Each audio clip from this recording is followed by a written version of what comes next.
Entonces, en la última sesión nos habíamos quedado que la física clásica, lo que ahorita conocemos como la física clásica, no podía describir determinados fenómenos que analizaremos más a fondo en los minutos, en los siguientes minutos, siendo que fue necesario crear una nueva teoría física. Por ejemplo, se pudo demostrar por medio del experimento y ecuaciones que la mecánica de Newton no era directamente aplicable al estudio del átomo o al comportamiento de las partículas subatómicas, como lo son los electrones, ni que la electrodinámica de Maxwell, parte también de la física clásica, tampoco podía explicar el proceso fundamental de interacción entre un átomo y el campo de radiación. Muy bien. Entonces, para sentar la nueva teoría fue necesario deshacerse de muchas ideas y conceptos viejos y demostrar también lo que se acaba de señalar. Ahora, el primer problema que exigió una revisión a fondo de las teorías clásicas fue la radiación de cuerpo negro. Bueno, para poder explicar el proceso elemental de interacción entre el átomo y el campo de radiación en el cuerpo negro fue necesario modificar las teorías clásicas, y fue el problema cuya solución exigió que se creara una nueva teoría física. Pero bueno, ¿qué es un cuerpo negro? Cuando sobre un cuerpo, ya sea un pedazo de metal, un pedazo de madera, incide radiación electromagnética sobre el cuerpo, los cuerpos absorben parte de la radiación electromagnética que incide sobre ellos. Sin embargo, un cuerpo negro absorbe toda la radiación electromagnética, que en este caso podría ser la luz, toda la luz que incide sobre él. Para construir un cuerpo negro basta con tomar una pieza metálica hueca, y si en el interior del hueco o cavidad no escapa la radiación electromagnética, entonces en el interior de dicho hueco tendríamos el comportamiento de un cuerpo negro, no importando detalles como el material de las paredes o la estructura y tamaño del hueco. Si nosotros construimos un orificio hacia la cavidad, y prácticamente toda la radiación electromagnética no podrá escapar de la cavidad, por lo tanto, en dicha cavidad tendremos el comportamiento de un cuerpo negro a temperatura T mayúscula. Y la radiación electromagnética que logra escapar a través del orificio es conocida como la radiación de un cuerpo negro a temperatura T. Ahora, nosotros podemos calcular y definir varias propiedades de la radiación de cuerpo negro a partir de la termodinámica clásica. Y me dirán, no, que no hay que utilizar. Espérense tantito. Aquí van a ver uno de los problemas a continuación, en unos 10 minutos, van a ver uno de los problemas de utilizar la termodinámica clásica para el estudio del cuerpo negro. Lo vamos a ver, de hecho, rápido. ¿Cuál es el problema? Entonces, ahora nosotros podemos calcular, por ejemplo, podemos demostrar que la potencia radiada en todas direcciones por cada metro cuadrado de la superficie de un cuerpo negro a temperatura T mayúscula es igual a ¿qué? A la constante sigma minúscula por T mayúscula, la temperatura T mayúscula a la cuarta. Pero, ¿qué es la constante sigma minúscula? La constante sigma es la llamada constante Stefan-Boltzmann. Es una constante universal, la cual es independiente de la naturaleza de las paredes, y en el Sistema Internacional de Unidades es igual a 5.6703 por 10 a la menos 8 joules entre metros cuadrados Kelvin a la cuarta de temperatura entre segundo. A su vez, la ley Stefan-Boltzmann define que la densidad de energía del campo de radiación está dada por la expresión U es igual a la constante A por T a la cuarta, siendo que la constante A es igual a 4 veces la constante Stefan-Boltzmann entre la velocidad de la luz, denotada por la letra C. Ahora, nosotros vamos a... ahora, ¿qué pasaría? Sin embargo, ¿qué pasaría si nosotros nos preguntamos acerca de la densidad espectral del campo de radiación? Si nos preguntamos acerca de la densidad espectral del campo de radiación, entonces va a surgir un problema grave, el que yo les comentaba cuando les dije que al utilizar las leyes de la termodinámica clásica tendríamos un problema, pues cuando nos preguntemos sobre la densidad espectral del campo de radiación utilizando las teorías clásicas, van a ver que surge un problema. Mire, tenemos la densidad de energía. La densidad de energía contenida en cada metro cuadrado posee componentes en todas las frecuencias, de tal forma que si ustedes aplican un filtro, ya ven que ustedes han llegado a aplicar filtros en la media superior, en la vocacional o en la preparatoria, cuando construyen sus circuitos eléctricos y ponen un filtro pasabandas, ¿no? Y lo conectan a su circuito. Y así que pasa, cuando ustedes le aplican filtros a sus componentes, circuitos eléctricos u otro tipo de dispositivos, ya nada más pasa una porción de la señal que tenían en un principio, porque le aplican dicho filtro en frecuencia. Entonces, ¿qué ocurriría si nosotros al campo electromagnético del cual queremos obtener la densidad de energía radiante le aplicamos también un filtro? Un filtro de tal forma que solamente dejemos pasar a las frecuencias contenidas entre la frecuencia angular omega y la frecuencia angular omega más un determinado incremento en la frecuencia angular omega.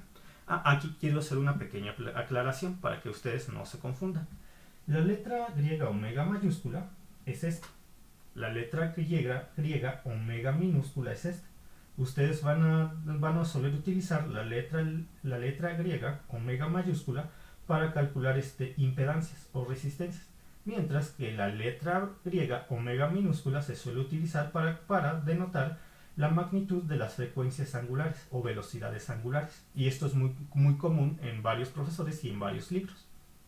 Para la resistencia es omega mayúscula, para la frecuencia angular omega es omega minúscula. Ahora, entonces continuemos. Tenemos a la densidad de energía del campo de radiación contenida en cada metro cuadrado. Por lo tanto, se tienen componentes en todas las frecuencias. Si aplicamos un filtro de tal forma que solamente dejamos pasar determinadas frecuencias contenidas entre la frecuencia angular omega y la frecuencia angular omega más un incremento, solamente tendremos una porción de la densidad de energía radiante o densidad de energía del campo de radiación, que escrita en su forma diferencial estaría definida de la siguiente manera. Densidad de energía radiante es igual a esta letra omega, T, y esta letra es la ρ minúscula, entonces sería una parte. Ya ven que tenemos una parte de la densidad de energía, que también se puede escribir en términos de diferenciales. Ya ven que la diferencial es una parte o intervalo de algo, en este caso de una parte o intervalo de ¿qué? De lo que les estaba comentando, de la densidad de energía radiante, es igual a la letra ρ, en este caso la función es la densidad espectral del campo de radiación, que depende de la frecuencia angular omega, de la temperatura T, por la parte o diferencial de la frecuencia angular omega. Muy bien. Entonces, ya lo tendría escrito en su forma diferencial, pero la forma integral sería la densidad de energía radiante es igual a la integral de 0 a infinito de la función densidad espectral del campo de radiación, que depende de la frecuencia angular omega y de la temperatura T, por la diferencial de la densidad espectral del campo de radiación. También pueden expresarlo de la siguiente forma. Si yo despejo la diferencial de la frecuencia angular tendríamos la derivada de la densidad de energía radiante con respecto a la frecuencia angular omega es igual a la densidad espectral del campo de radiación, que depende de la frecuencia angular omega y de la temperatura T.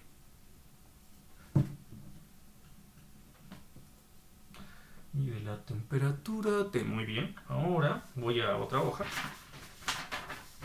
Ya se acabó el espacio aquí, sí, ya se acabó.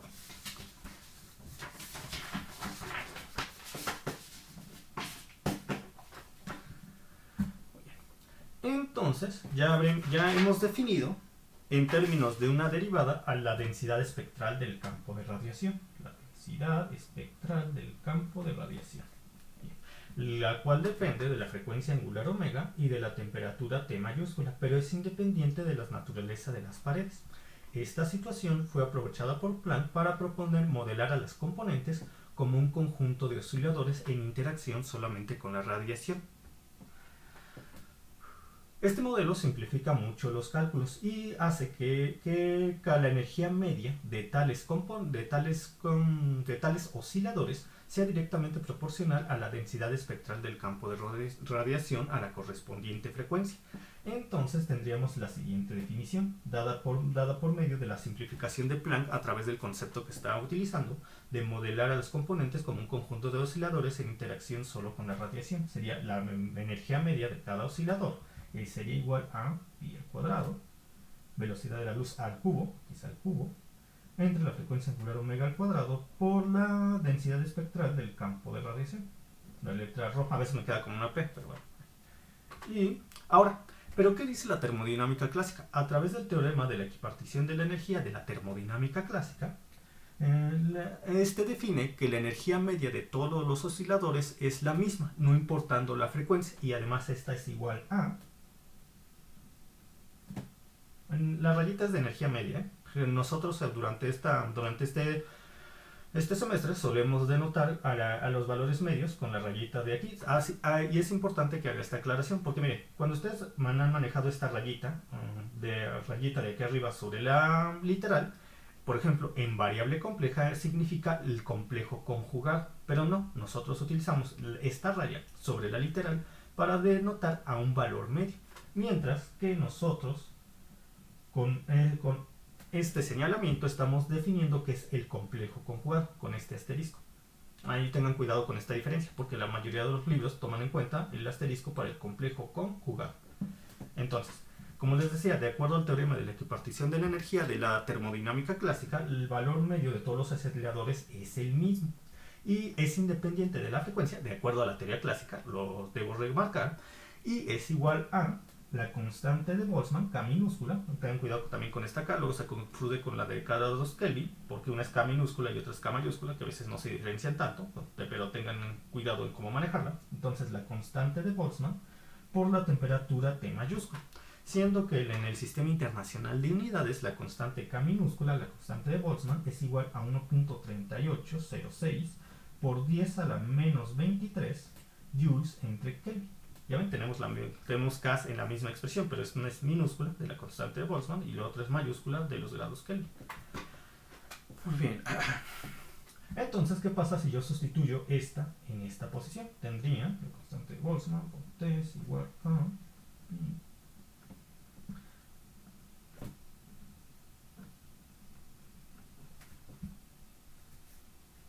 Entonces tendría...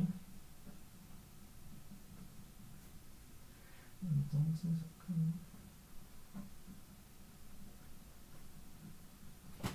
Tengo una expresión, esta de acá. Aquí la pueden ustedes ver. Esta expresión proveniente de las ideas clásicas es conocida como la distribución Rayleigh-Jeans. La distribución Rayleigh-Jeans predice resultados que coinciden con los datos experimentales solo para las frecuencias bajas.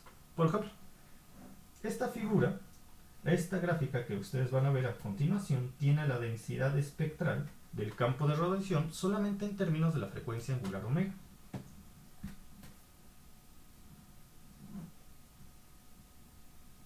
Esta curva continua representa los datos experimentales que ya se han obtenido por medio de diferentes instrumentos probado este experimento desde principios del siglo XX.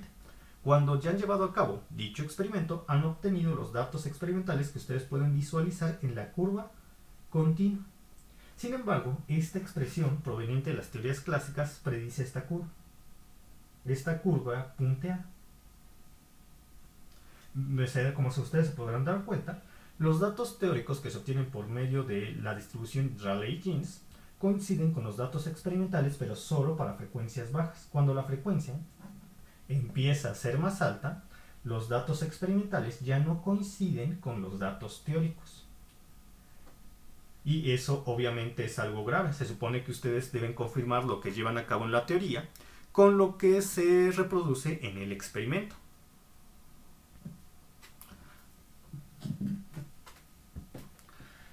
Por lo tanto, y además, ¿qué pasa con la densidad espectral del campo de radiación? Esta expresión que nosotros ya definimos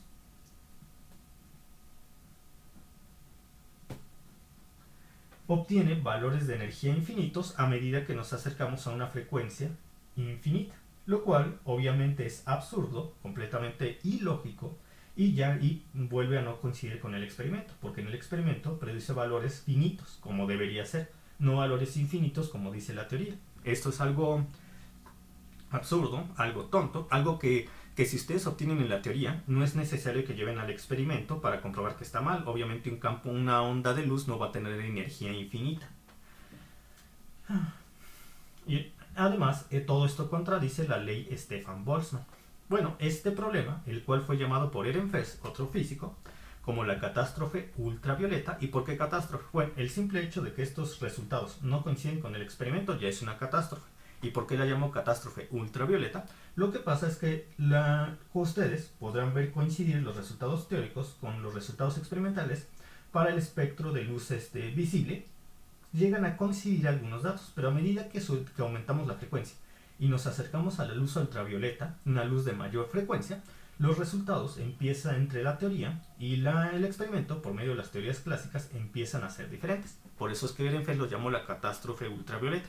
A partir de la luz ultravioleta, todo empieza a no coincidir.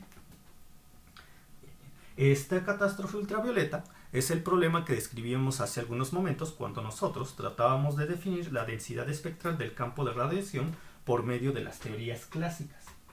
Entonces, ¿qué pasó en ese entonces? Pues hubo mucho drama con los físicos de aquel momento. No entendían qué estaba sucediendo, no entendían cómo la física que ellos habían desarrollado y habían acelerado a lo largo de 300 años no podía describir adecuadamente este fenómeno. Algunos se empezaron a espantar, otros no sabían qué hacer, pero hubo algunas personas que tomaron el problema con demasiada seriedad e hicieron su máximo esfuerzo por poder definir, por poder encontrar una solución, no importando que tuvieran que establecer principios diferentes a los establecidos por la física, que en ese tiempo no se le conocía como física clásica, pero nosotros, ya sabiendo que existe un cambio entre física moderna y física clásica, siendo que la mecánica cuántica forma parte de la física moderna, entonces ya empezaron a obtener soluciones que retaban a las ideas anteriores. Como les decía, esta catástrofe ultravioleta sobrevivió algunos años, hasta que Max Planck en la reunión de la Sociedad Alemana de Física en 1900 encontró la solución proponiendo una nueva forma de interpretar el problema. Proponiendo una nueva forma de interpretar el problema, lo cual implicaba una concepción de un cambio con las concepciones físicas prevalecientes de la época, lo que muchos científicos no se atrevían a hacer. Es por eso que no podían llegar a la respuesta. La respuesta para este problema solamente puede alcanzarse contradiciendo 300 años de desarrollo de la física en aquel momento. Entonces, la expresión que ustedes pueden ver proveniente de la termodinámica clásica se establece con base en la hipótesis de que cada uno de los osciladores puede tener una energía arbitraria dentro de un continuo. Y aquí enfatizo en la definición de continuo, porque eso es un concepto, una idea fundamental en la física clásica, que siempre existen energías continuas o lo continuo. Lo continuo. ¿Sí? Sin embargo, Max Planck se vio en la necesidad de introducir una nueva hipótesis en la cual los osciladores y el campo de radiación en equilibrio intercambiaban energía, pero no energía que se distribuyera en forma continua. Eso no. Propuso que siendo esta energía que se intercambia en los osciladores y el campo de radiación igual a múltiples enteros de determinado valor mínimo. Es decir, la energía que se intercambiarían en los osciladores y el campo de radiación sería igual a lo que ustedes están viendo aquí, donde n es igual a 1, a 2, a 3, a 4, a 5, a 6. Entonces, esto ya no es un continuo, esto ya está en pulsos discretos. Esto es una idea que contradice totalmente las ideas de las teorías clásicas, que la energía no se distribuye en forma continua, sino en pulsos discretos. Además, Planck llamó a esta cantidad de energía mínimo como quantum de energía, el cual depende de la frecuencia angular omega o alguna otra característica del oscilador, pero no de la temperatura. No de la temperatura. Este principio violaba no solamente, este resultado violaba no solamente un principio genérico del pensamiento físico clásico, sino también violaba el teorema de la equipartición de la energía al hacer que la energía media de cada oscilador dependiera de la frecuencia de dicho oscilador, lo cual está en contradicción con la teoría clásica que dice que la energía media es independiente de la frecuencia, mientras que la teoría cuántica dice que la energía media de los osciladores es directamente proporcional o depende de la frecuencia. Entonces, si nosotros utilizamos la idea de Planck para calcular la energía media de los osciladores, tenemos la siguiente expresión. La energía media sería igual a 1 E entre KT menos 1. Esta expresión proviene por medio de series de potencia cuando nosotros estamos manejando un conjunto de valores discretos, como ustedes ya lo han hecho, en variable compleja. Ahora, yo tengo la energía media de los osciladores que se utiliza por medio de cuando Planck modela las componentes como un conjunto de osciladores en interacción solamente con la radiación, lo que ya habíamos definido hace un momento. Tenemos que es igual a pi cubo la densidad espectral del campo de radiación. Entonces tenemos esta definición, y esta definición proveniente de modular a los osciladores, al modelar a los componentes como un conjunto de osciladores. La propia idea fue propuesta por Planck. Y esta surge también de otra proposición de Planck, del espectro discreto de energías, de pulsos discretos. Vamos a igualar, ambos definen a la energía media para los osciladores. Entonces tenemos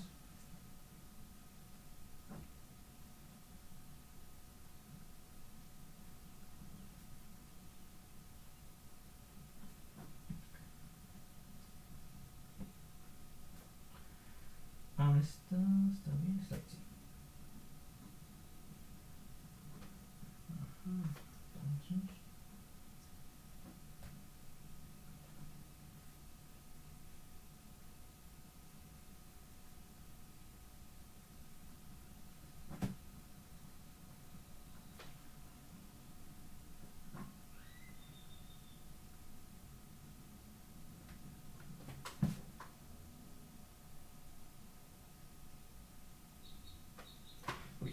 Entonces, Entonces, de acuerdo a las ideas de Planck, la densidad espectral del campo de radiación quedaría definido de esta manera, donde nosotros podemos escribir a la energía E subíndice 1 como una función que dependa de la frecuencia angular omega si cumplimos con la ley de Wien de la termodinámica clásica, que en este caso sí nos estaría sirviendo. De hecho, ustedes van a ver a lo largo del semestre que muchas ideas clásicas, no todas, algunas de ellas, se respetan tanto en la física cuántica como en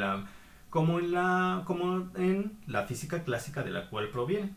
Pero a lo largo de este semestre yo espero que ustedes logren distinguir los principios fundamentales bajo los cuales algunas ideas clásicas aún nos estarían sirviendo. Yo estoy seguro que al término del semestre se van a dar cuenta cómo de hecho la física cuántica se enlaza con la física clásica, va considerando algunas condiciones. Bueno, el estudiar todo esto les va a dar la facilidad de hacerlo, y además los va a familiarizar en cómo ustedes deben interpretar un fenómeno cuántico y cómo ustedes las ecuaciones, muchas de ellas de la mecánica cuántica, bajo ciertas consideraciones clásicas, los van a conducir precisamente a las ecuaciones clásicas. Muy bien, de hecho ahorita en 20 minutos vamos a ver eso. Entonces, si nosotros aplicamos a la ley de Wien de la termodinámica clásica, podemos describir a E subíndice 1 como una función que depende de la frecuencia angular omega. De igual forma, al aplicar esta ley de Wien, nosotros podemos definir a la densidad espectral del campo de radiación de acuerdo a la siguiente fórmula general.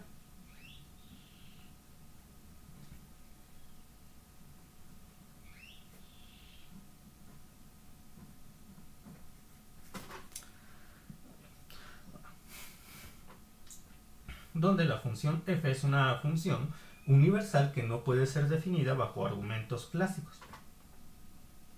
Ahora, nosotros vemos que esta expresión, para que esta expresión, toda esta, cumpla con la ley de Wien de la termodinámica clásica, La energía E sub índice 1 debe depender de forma, debe ser directamente proporcional a la frecuencia angular omega del oscilador.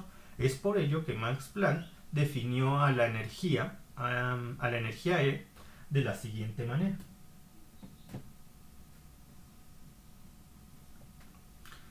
En este caso estaremos definiendo a E sub índice 1. Dado que E sub índice 1 debe ser directamente proporcional, como se ve aquí, a la frecuencia angular omega para cumplir con la ley de Wien de la termodinámica clásica, esa es la razón por la cual Planck describió a E sub índice 1 siendo igual a h barra, la constante h barra, que en unos momentos vamos a ver a qué es igual, por la frecuencia angular omega del oscilador. Si nosotros sustituimos esta idea de Planck en la expresión para la densidad espectral del campo de radiación, tenemos lo siguiente.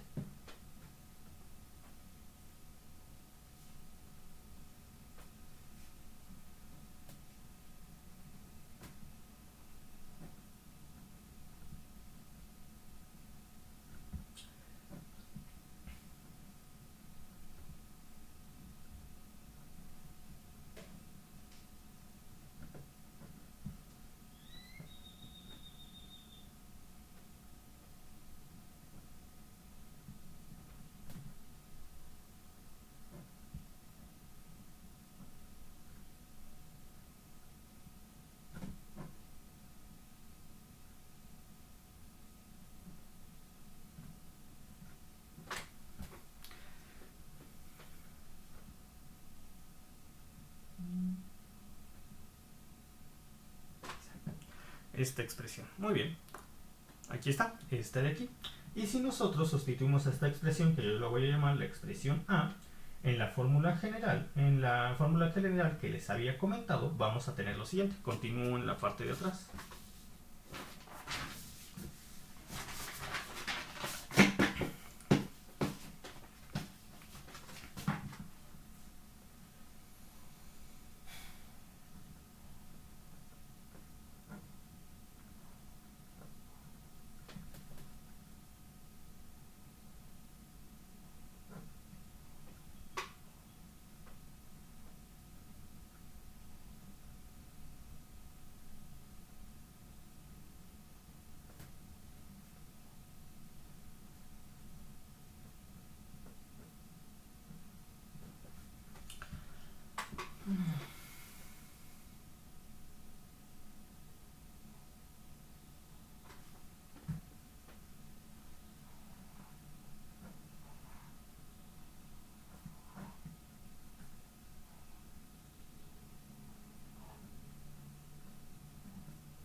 Donde en efecto obtenemos una función general que depende de la frecuencia angular omega entre la temperatura T, lo cual se ve aquí, frecuencia angular omega entre la temperatura T.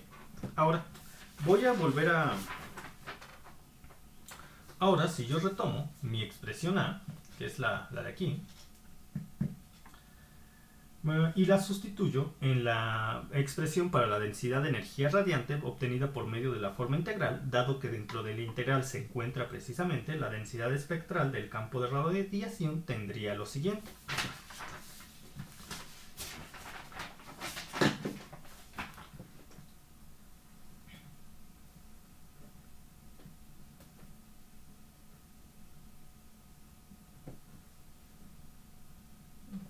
Entonces, aquí se sustituiría mi expresión A, porque A es igual a la densidad espectral del campo de radiación, que es lo que está dentro de la integral, para lo que define, la expresión que define la densidad de energía radiante. Entonces, nuestros amigos matemáticos ya nos han permitido solucionar esta integral, la integral de esto con respecto a la frecuencia angular omega, lo cual es bastante difícil y no lo veremos ahorita. Pero los amigos matemáticos ya han diseñado las herramientas para la solución de esta integral y han obtenido el siguiente resultado. Y el cuadrado, constante de Boltzmann a la cuarta, temperatura a la cuarta, entre 15, entre la velocidad de la luz al cubo, entre la constante h barra al cubo.